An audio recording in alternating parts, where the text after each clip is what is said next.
Is there anyone else here that wishes to vote has not voted? Raise your hand. Okay. Since no one else wishes to vote, the polls are closed. Okay? We're there. Great. The ballots have now been collected, and I've instructed the tellers to be excused, to go outside of the room into a private area, count the votes. The new members of the board will be announced at the end of the meeting. About the time that I close the meeting, the last thing we'll do will be announcing the winners at that point. At this point, I would like to call Debbie Ellis up for the financial report. Debbie?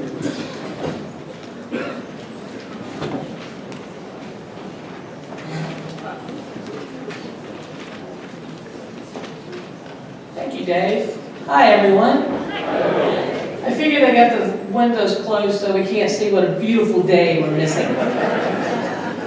We do appreciate you coming out and supporting the community for this meeting.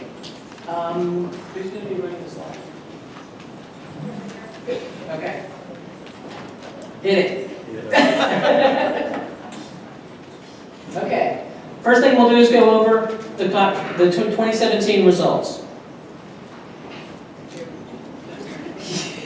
The income for the year, homeowner fees and miscellaneous income was $26.66. That's $2,666,000, and the culture loan was $100,000. Thank you, Bob. Appreciate that.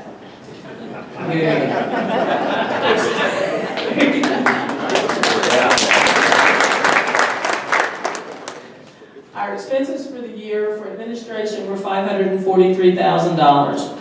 Administration covers things like legal expenses, the audit expense, expenses for our property manager company, First Services. It also includes the website, all clubhouse expenses, and your insurance coverage.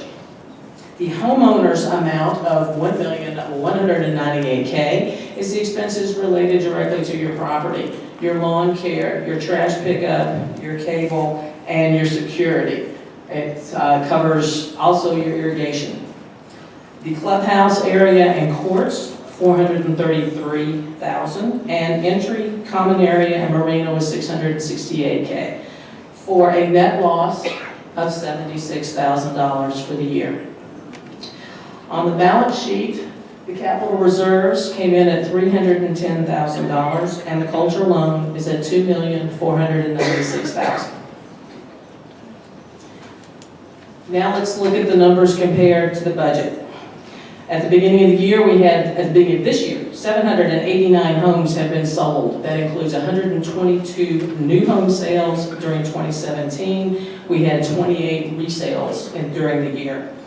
As you can see, income is up a little bit, which we are glad to see. Expenses equal income. The biggest increase is coming in on admin expenses. You've already heard about the transition committee. We are incurring some expenses in order to do some engineering studies, amenity studies. Our insurance is going up because we have more to cover. So increase the expenses there. And I'll admit, there's a little cushion in there. Homeowners are going up strictly because of more homes being sold. You can see the next two lines, the clubhouse, the entry, the common area, the marina. There's not much of an increase between this year's actual and next year's budget, and that's because these areas are pretty well settled in, and they really aren't going to be doing any more improvements to those areas for this coming year. So the budget really hasn't gone up. On the balance sheet, you can see that we are at $310 at the end of 2017, and the capital reserves without expenditures should be at $465,000. The culture loan increased $100,000. Let me do a little explaining on the reserves. I don't know how many of you have had those years when your oldest was going to college at a private school on your nickel, and there was a flood in the basement, and your youngest needed braces, and somebody had to have surgery, just on and on and on, and your budget is blown. We kind of had that this year at Coulter, okay, at Crestway. In 2015, we were underfunded by $185,000. In 2016, we were underfunded by only $53,000. In 2017, we're back to being underfunded by $155,000. It was kind of a double whammy. We had to borrow $100,000 from the reserves in order to meet operating expenses, and we were only able to contribute a total of $27,000 to the reserves. We were short by $89,000. So basically, we're $189,000 short for the year. Let me explain to you what that $189,000 is. Unbudgeted expenses, and we had a bunch. The first one is the tree replacement project. This cost us $82,000 to finish up. Thanks to Jim/tree hugger Albers, the project was completed. The fence on Ivy Road, I'm going to use Gary's line here that if the termites stop holding hands, the fence will fall down. So we elected to put half of that cost last year, the other half this year, and the fence is supposed to be finished by the end of this week. Our favorite lady came to visit, Hurricane Irma. Cleanup on that cost us $27,000. Irrigation repairs, $18,000 expense to fix irrigation. Sprinkler heads, lines going to different places. A lot of expense. Retention and detention pond cleanup. This was for the city of Gainesville and had to be done. That was $17,000. The fitness ring floor was replaced at a cost of $13,000. This again was an expenditure we had to incur. We could not stretch the carpet any farther. We went with a rubberized floor, and we should get a lot of use out of this floor, and it should last us for quite a while. The common area dead trees, I believe there were 46 trees that were identified. That was a $12,000 cleanup. And last but not least is the first floor bathroom that had bubbles growing behind the walls. The original repair was not done with the proper materials. It has now been taken care of. So our total unbudgeted expenses for this year are $216,000. That's where the money went. Next slide kind of hits home. Your monthly dues. This is where your money goes that you pay in. I did this slide last year and it was very informative. It was about split even. This year, of course, the expense has gone up, the average number of homes has gone up, but on a monthly basis, your dues, $137 of your monthly $289 goes toward the direct upkeep of your property. The remaining expense, which amounts to $152 monthly, that covers everything else in the community. It's a little skewed toward that angle simply because we have a lot of things that happened in the property that we had to take care of. If any of you have any questions, please come see me after the meeting or send me an email. I'm in the book. Thank you.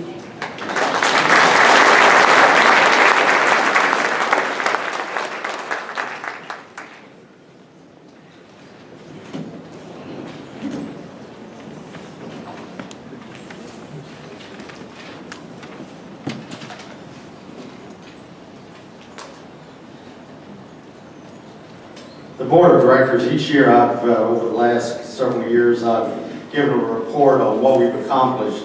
When I started making up my list, it became just overwhelming.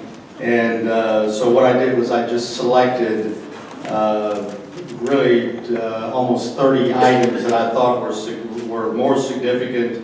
But to homeowners, every item is significant. And I'm very proud of the fact that we addressed so many items up and above what I'm going to list, and it actually is astronomical how many issues that we handle each month. But we're going to go ahead and we're going to zip through these and just keep on going as I read them. We approved at the beginning of the year, the 2017, the purchase of 2 pianos, one up in the crow's nest and the ballroom. The second item was we approved the purchase of a new ice machine. We replaced the fitness center flooring. We approved the purchase of the maintenance cart, the golf cart. We negotiated a new pool maintenance contract. We resurfaced the spa. We remodeled the dressing room showers, relocated and brought to city code the clubhouse dumpster. We approved and oversaw the replacement of 180 trees in phase 1 and 2 to address water line, sidewalk issues and concerns. Once again, I've got to give Jim Albers accolades on that as well, because no one, the amount of work that he put into it, he probably communicated with absolutely everyone involved on multiple times, and just a tremendous job, Jim, on that. We expanded the scope of the transition committee to include work groups for engineering and the amenities. We approved community fund donations for handicap entrance, defibrillators, 2 of them, sound systems in the ballroom, rowing machines in the fitness room. We approved the purchase of cameras at the Montgomery entrance. We facilitated discussions with Coulter for the addition of sidewalks at phase 3 mailboxes. We approved the move of Dock A during the low water levels. We installed warning signs regarding golf carts. We approved the staining of 300 feet of fencing in phase 3 at Red Oak.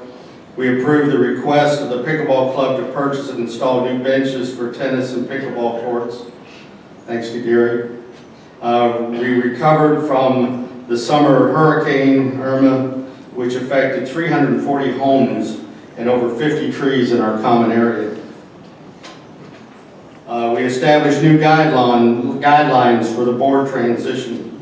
We established open board meetings where people would be able, and we stay until every single question is answered. We established a fitness committee. We continued monthly meetings with MTS, the owners and management, and that has been extremely worthwhile when we actually meet with the owners and the management team, who you'll get to see when this meeting is over. And I'll mention that right now at the end of the meeting. MTS will be here as they were in the past. If you have an issue, it's the perfect time to get in line, talk to them. They'll write it down. They always get back to you. They do their best to resolve the issues.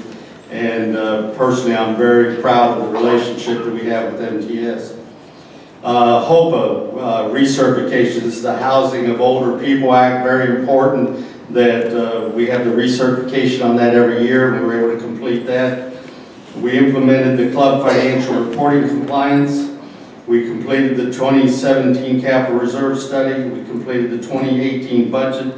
We updated the rules and regulations once submitted to us by the transition committee. We amended our charter, and we also, the board joined the Community Association Institute. This is an organization that is paid for, and all the board members get a daily educational review where you can go online and speak to virtually thousands of other board members across the country. You can be on it all day, but they also, about once a quarter, send us to training seminars, the entire board, to get the latest in the updates. And there we're having an opportunity to sit with the local people that are on boards of other communities such as ours. So that's been a great addition, and we've been able to take what we've learned from there and bring it back to Crestwood. And like I said, your board was charged with making numerous decisions on a monthly basis that affected the operation and financial responsibility of our community. Now, the other part of what I want to talk about is we have such great community committees, and the people come out and they volunteer. We have well over 100 people of your residents, your neighbors, that come out and work tirelessly on committees such as ARC and landscape, and I could just go on and on. We actually have 11 committees, but attached to some of these committees are work groups. And the work groups are subgroups that work directly with these committees that really are down in the trenches doing a lot of the work. And they give the, let me go ahead and catch myself up here since I've just been talking. Okay. Today we wanted to highlight one committee and two work groups. I'm referring to the transition committee. The amenities group, work group, and the engineering work group, each of these work groups report to the transition committee, and ultimately their findings are presented to the board. The transition committee is chaired by Bob Rivers, as you've heard. Bob has on his committee 8 members who meet almost weekly, following through on a very extensive transition plan, which includes governance, charter updates, bylaws, rules and regulations, contracts and agreements, developer provisions, financial docs, county and state compliance, inspections, timeline processes, structure guidelines, due diligence, developer coordination, property best use to include parking, Montgomery property, 13 acres south of the property and 9 acres east of the property, the clubhouse, the marina, the amenities, common areas, and repurposing existing storage space. That's just some of the items that they are directly responsible for, and that's why they meet so often, but they have such a dedicated crew that works. I attend their meetings as well as other members of our board, and I'm amazed when I sit back and think about how well they're organized and the amount of information they do for the betterment of the community. The engineering work group, headed up by Dan Dershowitz, and the amenities work group, headed up by John Stevens, are key factors in doing the groundwork on many of these projects. The preliminary findings of these groups are extremely impressive and should be ready for the community review in the near future. I would like to compliment this committee and the work groups on an outstanding year of accomplishments and feel confident that their input, we are going to be in great shape as we work through this transition. So if we could give them an applause.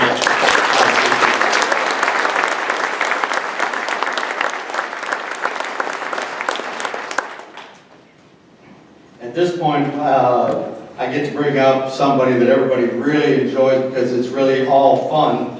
And Mark LeClaire, where are you? There he is.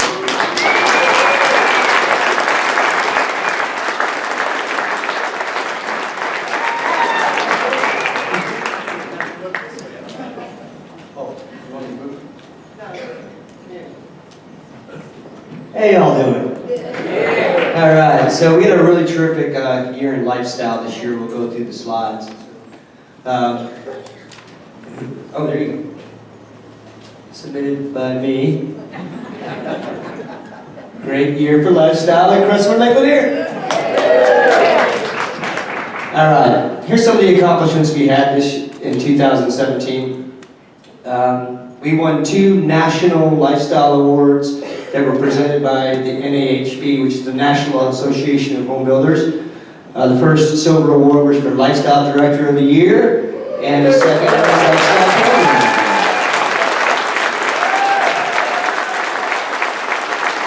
Thank you. Thank you. Oh my goodness. Thank you. I do want to say something about that before we move on, though, because it's completely a team effort. I didn't even know I was nominated, so thank you to Bob Rademacher and the Coulter marketing team that actually submitted to NAHB my candidacy. And again, it's a team effort. Without Carolyn and Kitty and Debbie at the front desk taking those tickets, keeping the calendar up to date, and Roland setting things up, tearing it down, setting things up, tearing it down.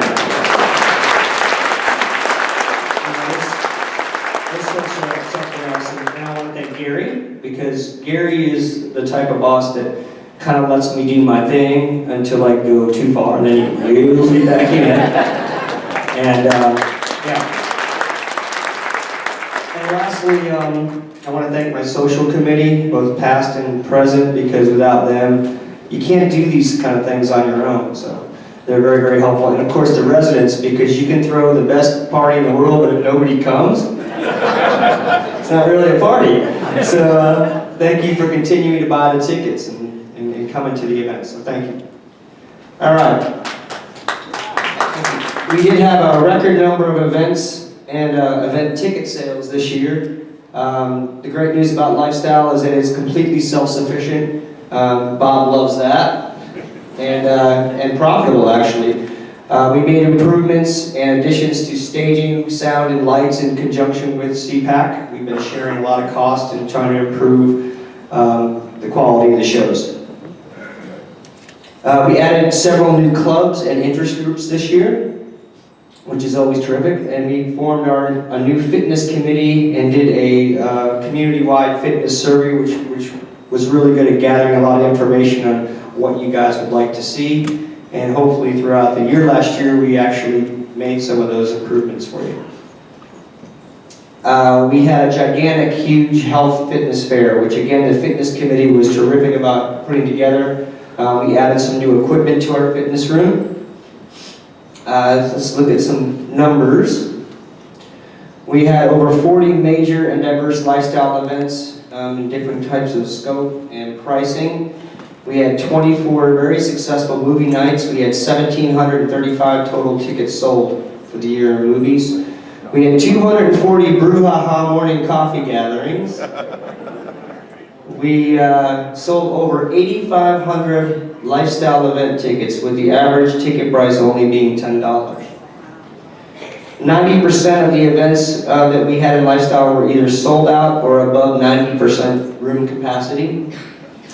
Approximately $100,000 in ticket, vendor, and sponsor revenue for the year, and approximately $85,000 in event expenses. So do the math. We did pretty well. We made about a $15,000 surplus this year. Approximately 6,500 residents attended the free unticketed events, including vendor fairs, health fairs, Sunday Fun Day, Shred Day, the Holiday Bazaar, education seminars. Thank you, Education Committee. Brouhaha's, food truck events, Welcome Committee, New Homeowner Association, or New Homeowner Organization, orientations. And the July 4th golf cart parade. I didn't include the pets that were actually involved in the golf carts. But our fitness program has vastly improved this year, in my opinion. We have over 15 different fitness and dance classes offered per week.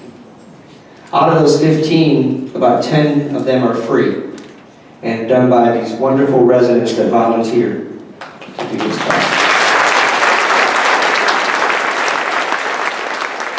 Approximately 300 residents participate in fitness and dance classes weekly, which is why sometimes the parking lot's full. We did add some new fitness equipment, 2 rowing machines and a stretch table to including our new floor. The health and fitness fair had about 500 attendees. We had free health screenings, seminars, and nutrition. And just a side note, I wasn't going to bring it up, but kind of made the fitness committee feel terrific. At one of our screenings was a neck artery screening or something. Yeah, thank you, carotid artery. And one of our residents, just had it done. Turns out he had blockage, and he was very close to not being with us. And he got it diagnosed at our health fair, went to the doctor, and now is A-okay.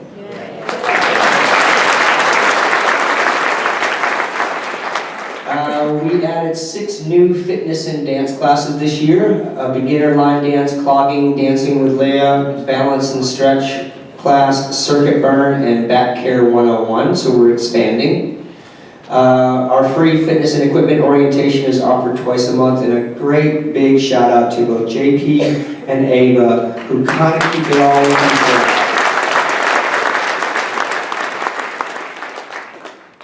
I'm also in charge of all the different clubs and interest groups here, so we had a lot going on this year with that, but we formed a club compliance work group, and thank you to those involved, John Morris and Sue Garcia and Nikki.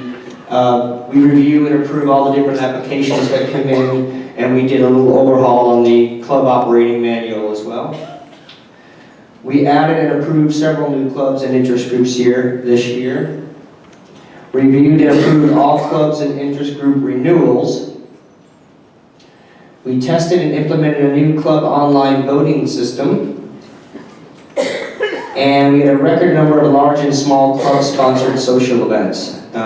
Some of our larger clubs are doing events that are just out of this world. I wish I should nominate them for winning some kind of event award, because some of these events that the cooking club and the theater group and the chorus are doing they're top-notch. Top-notch stuff. In 2018, we're looking at approximately 28 approved clubs with 68 subsets under those clubs and 20 approved interest groups. So we have over 120 different clubs and interest groups here at Crestwood. 2000 highlights. My personal favorite was the disco night with the Atlanta Hawks professional dance team. Come on, that was hilarious. It was great. Yeah, they were. It's so sweet. We had the Camp Crestwood, which was the first time we tried that, with 3 days of activities for resident grandchildren. And if you all saw the video that the Coulter marketing people did, I mean, it was just really fun. And those kids just loved it.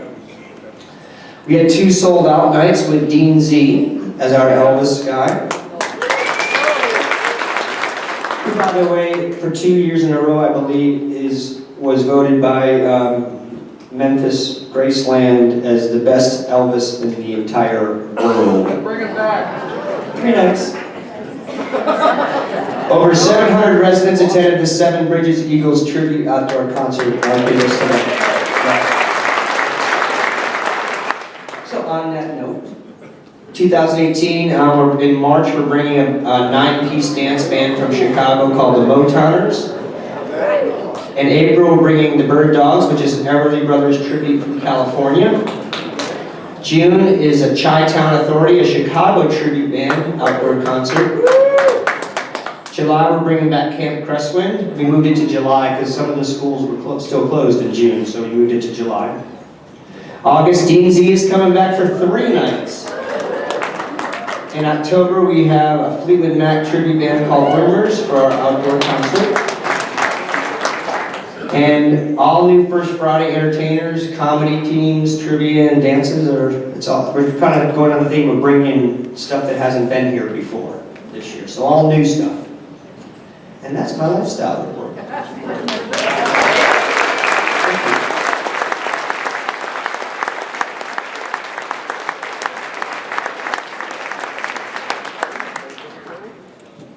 Thanks, Mark.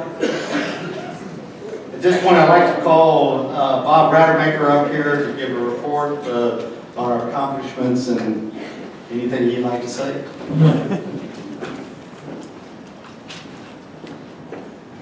This is such a better meeting with me not talking a lot at all. Thank you, Dave. Thanks, board, future board, past boards. You know, just amazing to look out here and see these numbers. 8 years ago, we could have all came in a small little bus together and had this meeting, and now you got a park at Crestwood to walk here. It's really great. Just fantastic. All the volunteers, you know, it's exciting as heck to sit back and watch what's going on and with you all, and how much that I think people are enjoying, you know, the lifestyle that you've chosen here and how involved everybody is. I'm super proud for Coulter and super proud of our team that we have here, Gary, all of his group, Mark, everybody at the front. They've done a fabulous job, I think, welcoming everybody and making sure that you're having a good time, and I sure appreciate them, and thank you all. Thanks, Gary. You know, we started, I kind of feel like 8 years ago was the dog that caught the country bus or tire or something, and I thought, what am I going to do now? And here we are. This much later, we started this whole experience with Fitness, Nutrition, and Relationship, a book by Chris Crowley that was Live Better Longer, basically. And as time has went by, we have more and more competition. We're trying to make this better and better and better. And you all have been the guinea pigs all along, because right now we have 7 different Crestwings. This is the mothership where everything started, and there's 7 across, and there's probably going to be, in the next 4 years, another 7 throughout the southeast in Florida that's going to be starting. So we're very proud of that, and we're happy that you all were the guinea pigs and the first ones through, so thank you very much. In addition to the fitness, nutrition, and relationships, we're working on another theme to add to that, which is learning, because we're feeling like everybody's reaching for more learning opportunities and things like that, and so we're hoping to make that part of our brand in the future, which we will, and we'd like some more input, and any and all that you can give us would be welcomed. Let's see. At the end, we want Crestwood to mean live better longer and have fun and all the things that you want to do. And so when we get there is when somebody says unsolicited, wow, you just live better longer over there. That's what we're hoping for. So the drum roll please. So when will we leave? That's what you're most worried about, right? We have 152 more closings to go until we're finished completely. We have 941 homes that we're going to do in total for the whole community. 152 more closings. Of those 152, 53 are already sold. So, only about 100 left after that. When you get towards the end of development, it's a little more challenging because you run out of this or that or the other thing. You run out of slab 60s or something. And so it takes a little longer than it did in the past. We're only expecting 100 sales this year. And then we're going to have the first and second quarter of next year. So 2019, we should wrap up everything. Except for, of course, warranty people will still be here and taking care of that 60-day and 11-month and that type of thing. And we'll be moving everybody over to somewhere else, I hope. And we're working on that right now. Let's see. Yeah, so finalized by second quarter, I think, of 2019, God willing. Dave, you mentioned MG Scapes. They're right back there. Raise your hands, guys. Sarah, Thomas, Kyle, Scott, Brandon. If you don't know them, you can meet them right after. They're very all the way in the back. So if you don't know them, you have any questions about anything landscape-wise after the meeting, be sure to see those guys and let them in on it. All right, that's all I've got. Thank you all. Appreciate it.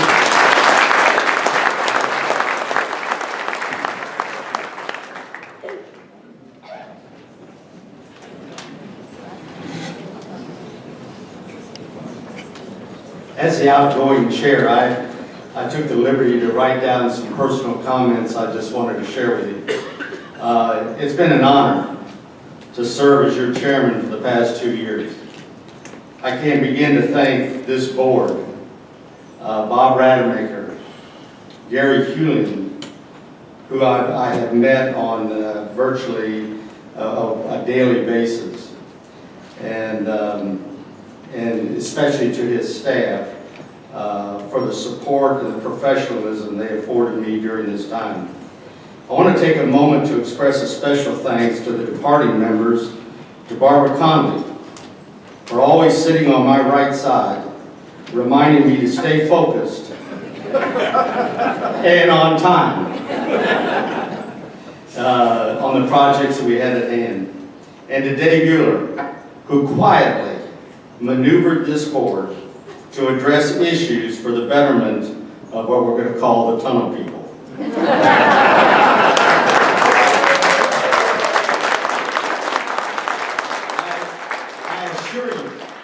I assure you, without him